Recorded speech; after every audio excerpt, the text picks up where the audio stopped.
சென்னை ராயப்பேட்டை மருத்துவமனையில் விசாரணை கைதி திடீரென மரணமடைந்ததால் உடலை வாங்க மறுத்து உறவினர்கள் போராட்டம் நடத்தினர். மாவா என்கிற போதைப்பொருள் விற்ற குற்றச்சாட்டில் மணலியைச் சேர்ந்த பாலாஜியை போலீசார் கைது செய்தனர். இந்த நிலையில் திடீர் உடல்நலக்குறைவால் பாலாஜி ராயப்பேட்டை மருத்துவமனையில் அனுமதிக்கப்பட்டிருந்தார். கடந்த 6ஆம் தேதி ஜாமீன் கிடைத்த நிலையில் பாலாஜி விடுவிக்கப்படாததால் அவரது சகோதரர் காவல் நிலையத்தில் விசாரித்துள்ளார். அப்போது உடல்நலக்குறைவால் பாலாஜியை மருத்துவமனையில் சேர்த்துள்ளதாக போலீசார் தெரிவித்தனர்.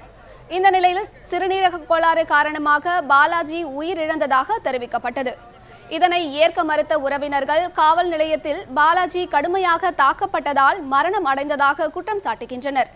எனவே ஆய்வாளர் தீபக் குமார் மற்றும் துணை ஆய்வாளர் குருமூர்த்தி ஆகியோர் மீது நடவடிக்கை எடுக்கும் வரை உடலை வாங்க மாட்டோம் என்றும் உறவினர்கள் போராட்டத்தில் ஈடுபட்டு வருகின்றனர். தம்பி கரெக்டாக வீட்டில் இருந்தாரா, அவர் வீட்டில் கூட்டு போய் ஸ்டேஷனில் போய் அதுக்கப்புறம் இங்கே ஹாஸ்பிட்டலில் வந்து வீட்டில் போகும்போது நான் கரெக்டாக இருந்தால் பார்த்தேன். திருப்பி இங்கே ஹாஸ்பிட்டல் வந்து பார்க்குற அவர் சவ மாதிரி இருக்குது. அதுக்கு நடுவில் என்ன ஆயிடுச்சு எனக்கு தெரியாது.